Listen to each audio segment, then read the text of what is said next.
Now, we're joined from New York by a great journalist, Robert Fisk, and we're going to talk about the week's events. So put your headphones on, folks. Robert, good morning to you. Good morning. Robert, and thank you so much for taking a call from us this early in the morning. Don't worry. It's been a tragic week it's a tragic era for the people of Gaza, Robert. This week, Israel appears to have made a monumental blunder. Why? Well, I think first of all that Israel has not worked out what to do about Gaza. You see, first of all, we have to remember, why are the Palestinians in Gaza? Something the Israelis don't talk about, and oddly, we don't either.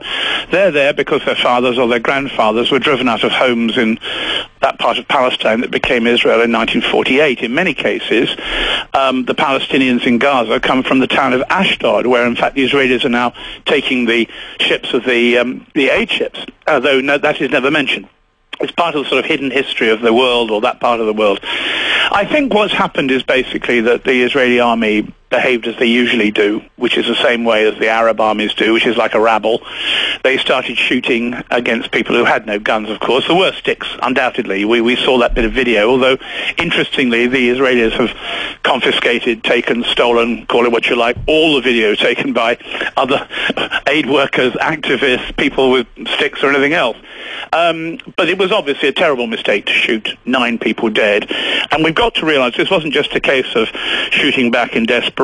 I mean, you're probably aware that the Turkish Council of Forensic Medicine, which carried out the autopsy for the Turkish Ministry of Justice in Istanbul, has discovered, for example, that there was a 60-year-old man, Turkish, shot 4 times in the temple, chest, hip and back.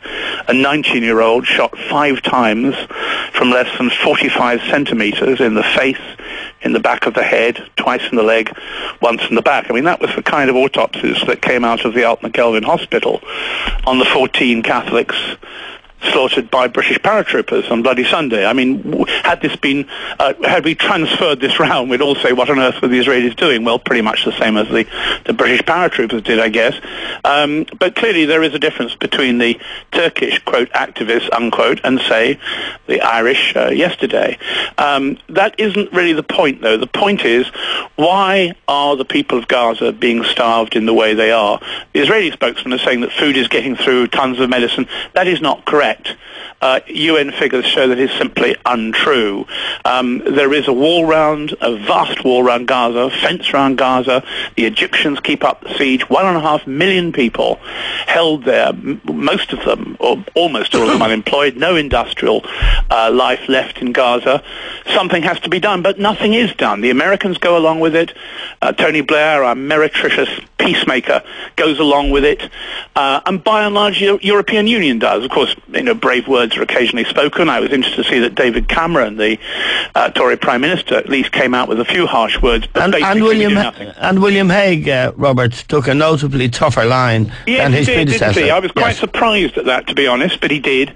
But at the end of the day, you see, as long as the Americans give uncritical support to Israel, there will be no change. I have to add, by the way, that Hamas, which is being turned into a kind of martyr organisation by this, it's a very cynical organisation itself.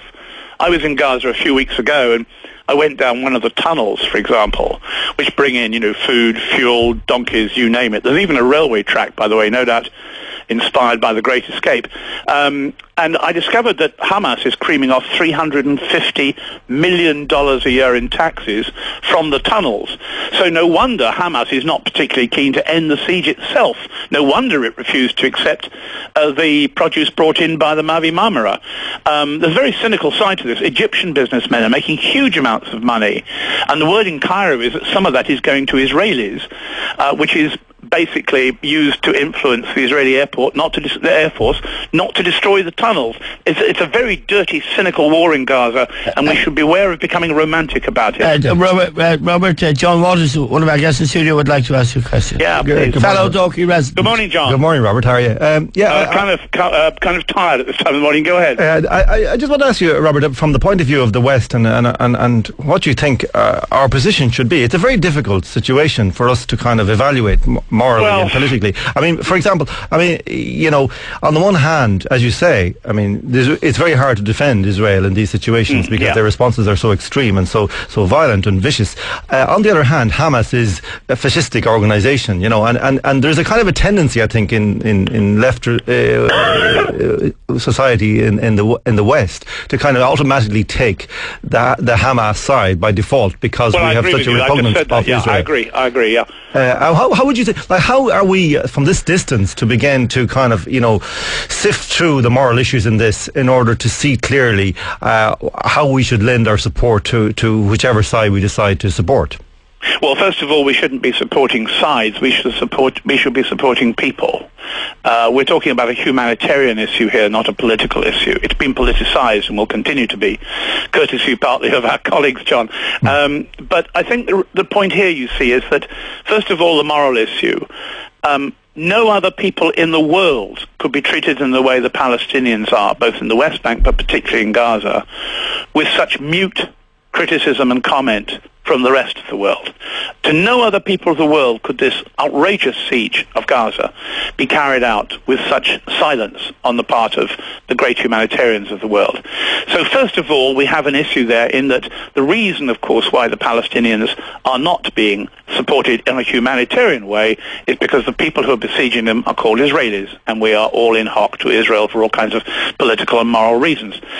But the end of the day, what it comes down to is that siege must be lifted, and at the end of the day, I'm afraid it needs international force, whether it be diplomatic or military, to make sure that siege is undone, that the powers on both sides are de-weaponized. I mean, to ensure that Hamas can no longer fire rockets, cheap tin rubbish though they are, and that Israel can no longer shoot into Gaza. We need to have some kind of serious UN resolutions backed by the United States and the rest of the world.